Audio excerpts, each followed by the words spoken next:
Lockdown ने जहां पूरे देश को ही जाम करके रख दिया, वहीं चारधाम परियोजना भी इससे व्यापक रूप से प्रभावित हुई है। ऐसे में जहां आने वाले दिनों में चारधाम यात्रा आरंभ होने से खस्ता हाल सड़कों से ही यात्रा करनी होगी, वहीं मानसून सत्र में भारी परेशानियों का सामना भी करना पड़ सकता है। रुद्रप्रयाग जनपद में केदारनाथ और बद्रीनाथ राष्ट्रीय राजमार्ग को चारधाम परियोजना के तहत चौड़ीकरण करने का काम चल रहा था। लॉकडाउन से पूर्व ये काम युद्ध स्तर पर चल रहा था। 2020 के अंत तक चारधाम परियोजना को पूरा करने का लक्ष्य रखा गया, लेकिन कोरोना वायरस के कारण हुए लॉकडाउन से चारधाम परियोजना का निर्माण कार्य कर रही कंपनी आरसीसी को भारी नुकसान झेलना पड़ा।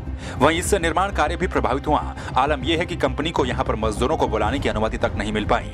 वहीं जगह जगह पर पोकलैंड और जेसीबी मशीनें खराब पड़ी हुई हैं, जिन्हें ठीक करने के लिए मैकेनिक भी नहीं पहुंच पा रहे हैं।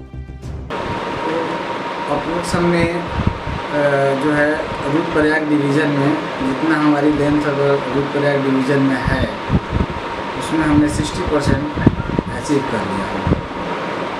बैलेंस जो बचा हुआ है वो हाई कटिंग है, इसलिए बचा हुआ है। बद्रीनाथ और केदारनाथ हाईवे जगह जगह आधे अधूरे निर्माण से खस्ता हाल स्थिति में है।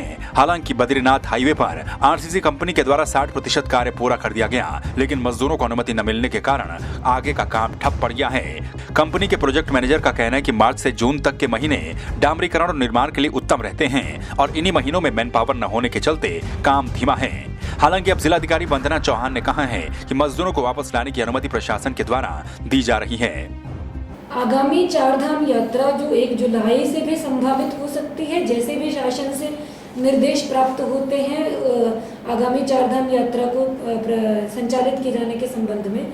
कल हमने यात्रा तैयारियों के लिए एनएच के साथ बैठक की थी और आज सभी विभागीय अधिकारियों के साथ बैठक की है।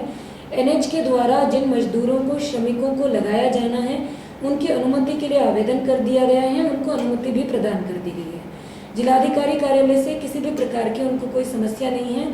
यात्रा व्यवस्था को दृष्टिगत रखते हुए मार्ग को तीव्रता के साथ सुचारू करने और संवेदनशील स्थलों पर आवश्यक मात्रा में संसाधन और मैन पावर को डिप्यूट किए जाने के लिए हमने निर्देश एनएच को दे दिए हैं। आगामी दिनों में चारधाम यात्रा खोलने की कवायद भी चल रही है, जबकि मानसून सत्र भी 15 जून के बाद आरंभ हो जाता है। ऐसे में जल्द ही काम शुरू नहीं हुआ तो तीर्थयात्रियों को हिचकोले भरे सफर से गुजरना पड़ेगा। साथ ही मानसून सत्र में कई नए भूस्खलन जोन भी तैयार हो जाएंगे और मार्ग की स्थिति खस्ता हाल रहेगी, जो दुर्घटनाओं को भी न्योता दे सकती है।